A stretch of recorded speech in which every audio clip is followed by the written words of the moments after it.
내가 물건이 너무 많은 건지 알아보려면 물건을 보관할 공간이 부족할 때가 아니라 물건의 목적의식이 사라졌을 때인 것 같아요.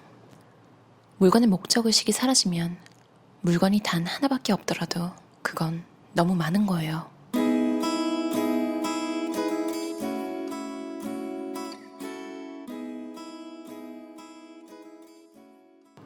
물건이 많을 때 우울감과 공허감을 느끼는 이유는 쓸데없는 물건이 많아질수록 의미가 없어지기 때문이에요. 더 깊은 것들에서 만족감이 오는 법이거든요. 삶의 의미를 깨닫는 것, 성공하고 관계를 발전하고 싶은 욕구, 미니멀리즘의 메시지가 강력한 이유도 쓸데없는 것에 돈과 시간을 흥청망청 쓰고 진짜 중요한 것은 이루지 못했기 때문이에요. 사람들은 물건 때문에 점점 불만이 많아지고 있어요. 우리를 진정하게 행복하게 해주는 존재의 자리를 대신하고 있으니까요. 7년 전 심적으로 힘들었던 시기에 미니멀리즘에 대해 알게 됐죠. 과로에 스트레스도 어마무시했고 항상 극심하게 피곤했어요. 인생에서 일이 제일 중요한 건 아닐 거라는 생각을 했죠. 바로 일어나서 옷장에 있는 옷을 전부 꺼냈던 기억이 나요. 새벽 3시까지 짐을 전부 정리했어요. 천천히 물건을 버리면서 해방감이 느껴지기 시작했어요. 물론 미적 감각도 아주 중요하게 생각하지만 전 집이 어수선하지 않은 게 제일 중요해요. 집을 둘러보면 알겠지만 전부 미니멀리스트 디자인으로 꾸민 건 아니거든요. 일부러 인테리어까지 미니멀리즘으로 하진 않았어요. 어쨌든 제가 보기에는 어수선하지 않은 집이거든요. 단순함과 쉬운 것을 혼동하는 경우가 많은데 실은 정반대거든요. 단순한 삶을 살려면 엄청난 노력이 필요해요. 주도적으로 하려면 노력해야 하고 흐름에 맡기는 게 쉬운 편이죠. 이렇게 금욕적인 생활을 하면서 뭐가 필요하고 뭐가 필요 없는지 알아내는 일이란 상당히 어려울 수 있어요. 하지만 결국에는 그만한 가치가 있던 거죠. 넷플릭스에서 며칠 전에 공개된 미니멀리즘 오늘도 비오는 사람들이라는 다큐멘터리에 나온 대사들이었는데요. 영어 제목은 Less is Now예요. 몇 년 전에 공개된 미니멀리즘 비우는 사람들의 이야기, 제목을 비슷하게 가려고 번역을 비우는 사람들의 이야기로 했나봐요. 제가 예전에 리뷰했던 미니멀리스트라는 책 저자 조슈아 필즈밀번이랑 라이언 니커디머스 두 분이 여전히 나오시고요. 미니멀리즘에 관심이 많았던 분이 보기에는 엄청나게 새로운 건 없어요. 근데 건강에 관련된 다큐멘터리도 그렇잖아요. 너무 많이 보게 되면 이제 다 그게 그거 같고, 그렇지만 그 내용들이 절대 가볍거나 필요 없는 내용들이 아니잖아요. 그래서 저는 미니멀리즘을 시작하신 분들 봐도 좋지만 미니멀리즘이라는 개념에 굉장히 익숙하신 분들도 영상과 함께 53분짜리거든요. 잘 만들어진 미니멀리즘 다큐멘터리 그렇게 많지 않잖아요. 그리고 근무 시간 이런 것도 미국과 한국이 차라리 유럽에 비교하면 근무 시간 많기로는 서로 비슷하잖아요. 오히려 미국이 더 심하다고 들었는데요. 그래도 우리나라는 좀 점심시간은 챙기는 편이잖아요. 근데 미국은 정말 간단하게 샌드위치 한 10분 먹고 바로 일하더라고요. 유럽이랑 호주는 1년에 한 달 정도 사람들이 휴가를 가거든요. 근데 한국에서 한 달 휴가 보내주는 곳 잘 없잖아요. 보내줘도 눈치 보이고. 미국도 그런지 몰랐는데 이 다큐멘터리에 그런 이야기도 좀 있어서 보면서 한국 근무 환경도 그렇게 다르지 않은데 어쩜 미국이 더 심할 수도 있겠다 이런 생각도 들었어요. 어렸을 때도 미니멀리즘을 실천했으면 좋았겠다 싶더라고. 왜냐하면 미니멀리즘은 갖고 있는 자원을 계획적으로 사용하는 거잖아. 우리도 어렸을 때 자원이 아주 한정적이었는데 다시 돌아가면 신중하고 계획적으로 훨씬 잘했을 것 같아. 신기한 게 가난할 때는 누군가가 뭘 준다고 권하면 그냥 알겠다 하고 받잖아. 어릴 때 집이 어땠나 생각해보면 물건이 너무 많았던 것 같아. 사람들이 주는 거라면 전부 받았으니까. 그런데 필요하지 않은 물건도 정말 많았어. 전부 가치도 없는 잡동사니였던 거야. 공간이 넓어질수록 물건을 더 채워놓잖아. 물건을 더 살수록 공간도 더 필요하니까. 물품 보관소를 빌리거나 더 큰 집을 사거나 하지. 항상 스스로 질문해. 가장 필요한 건 무엇일까? 이 물건들 중 내 삶에 가치가 있는 것들은 얼마나 될까?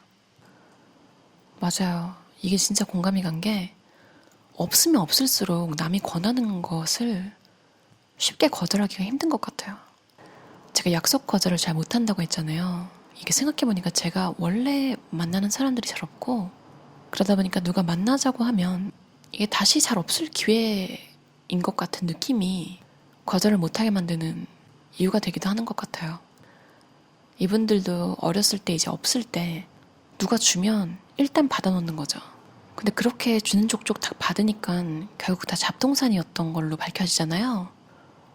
저도 거절을 막 진짜 못할 때는 와, 정말 어떻게 시간을 왜 이렇게 보냈지? 이런 느낌이 드는 약속도 거절을 못한 적이 있고요. 진짜 마음 먹고 정신을 안 차리면 인간관계도 집도 잡동사니, 그리고 잡동사니 같은 인간관계로 가득 차게 되는 것 같아요.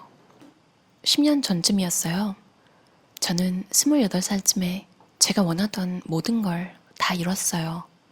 회사 140년 역사상 최연소 이사 자리에 올랐고 대기업 중간 관리직으로서 누릴 수 있는 혜택을 전부 누렸죠. 호화로운 차, 명품 옷 등 사람 수보다 화장실 수가 많은 큰 전원주택에 살았어요. 아메리칸 드림을 이뤘다고 할 수 있겠네요. 그러다 엄마가 돌아가셨고 제 결혼 생활도 끝이 났죠. 그것도 둘 다 같은 달에요.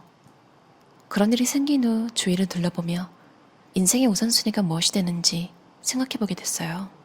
제가 원한다고 생각한 모든 것을 손에 넣은 후에야 제가 원하던 것이 그런 물질적인 것들이 아니었던 것을 알게 됐어요. 이 나라의 만연한 물건 중독은 기업과 기업의 이윤 추구 때문이라고 할 수 있어요. 고유의 취향을 조작하는 일이 실제로 벌어진다는 거예요. 단지 갖고 싶었던 물건을 꼭 필요하다고 생각하게끔 욕구를 심어주죠.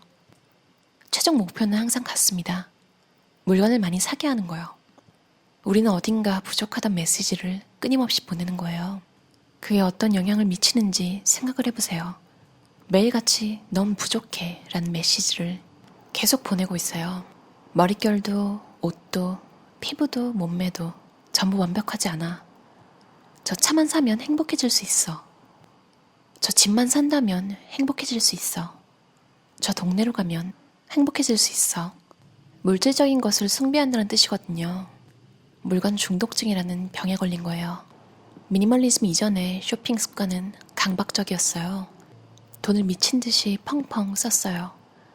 제가 기댈 곳은 오로지 쇼핑뿐이었어요. 스트레스 받을 때 먹는 사람이 있고 저는 쇼핑하는 타입이죠. 전 세일에 환장했었어요. 세일 폭이 큰 품목을 찾는데 혈안이 돼 있었던 것 같아요. 할인을 많이 받고 싶었죠. 늘 이게 유일한 기회라 생각하면서 물건을 샀었어요. 받을 자격이 있다고 생각했어요. 열심히 일했으니까. 멋진 물건들을 사면 제 인생이 행복해질 줄 알았죠. 그런데 수치심과 죄책감이 들기 시작했어요. 지금은 클릭 한 번으로 당일 배송이 가능해졌고 신용카드 빚을 지는 게 당연해진 사회가 되면서 모두 공경에 처하게 됐습니다. 구매 방식의 기능적인 변화로 우리의 기대치가 달라지고 무엇을 가져야 하는지, 언제 가져야 하는지, 그걸 기다려야 하는지에 대한 일종의 자격이 생겨요. 슬프게도 미국은 점점 더 감정적으로 미숙해졌어요. 지금 당장 갖고 싶어. 난 공기를 마신 존재니까 이걸 가질 자격이 있어. 시리얼 안 사준다고 마트에서 떼를 쓰는 4살짜리 어린애랑 다를 게 없잖아요. 그런데 54살 먹은 어른이 그런 짓을 한다는 거죠. 호주에도 애프터페이라고 물건을 사고 돈을 나중에 내는 그런 개념의 것이 온갖 쇼핑몰 제품 주문하기 옆에 막 붙어있고 그렇거든요. 오프라인 쇼핑몰 입구에도 스티커가 다들 붙어있고요. 그걸 볼 때마다 이렇게 왜 사지?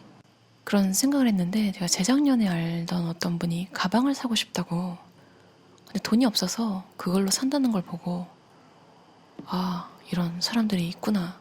하긴 있으니까 그렇게 광범위하게 스티커들이 막 붙어있겠죠. 뭐가 잘못된 건지 모르는 거잖아요. 뭐 그 개념 자체가 당장 사용해야 하는 돈이 정말 없는데 식료품이 필요하다. 이럴 때는 어쩔 수 없이 사용할 수 있겠지만 가방? 당장 없어도 되잖아요. 그때 그 친구가 일도 안 하고 있었어서 그냥 좀 속으로 놀랐던 기억이 나요.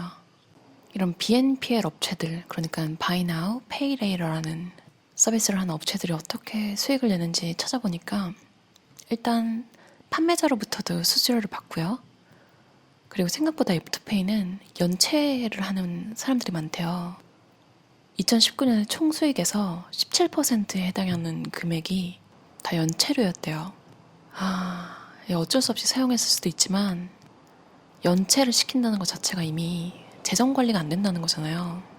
이걸 보고 조금 슬펐어요. 우리 사회에서 가장 문제가 되는 빚의 종류는 성공한 것처럼 보이고 싶은 욕구 때문에 생겨요. 그런 이미지 유지를 위해 스스로 불필요한 부담감을 지는 거죠. 성공한 사람처럼 보이고 싶어서 하는 행동인 거죠. 이젠 제니퍼 애니스턴의 헤어스타일을 제 것과 비교하고 급기야 카다시안 집과 비교하기까지 하죠.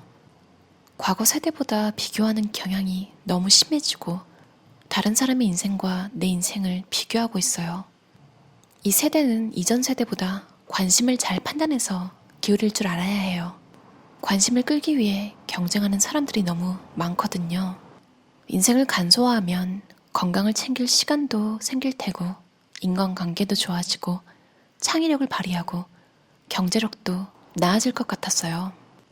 게다가 의미 있는 방식으로 저 자신을 챙길 수 있을 것 같았죠. 저는 커다란 옷장을 깨끗하게 치우기도 전부터 미니멀리즘의 이점을 깨우쳤습니다.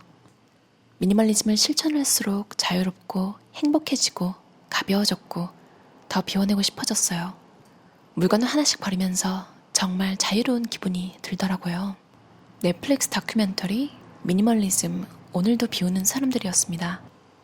이걸 보시고 소셜 네트워크에 관련된 관심이 더 드시는 분들은 혹시 막 비교하는 습관이 있고 이래서 좀 우울해지거나 이런 경향이 있으신 분들 소셜 딜레마라는 다큐멘터리도 추천드려요. 미니멀리즘 오늘도 비우는 사람들에 나온 멘트 하나 하면서 마무리할게요. 누군가 뭐가 미니멀리즘인데? 물었을 때 답변한 내용이거든요.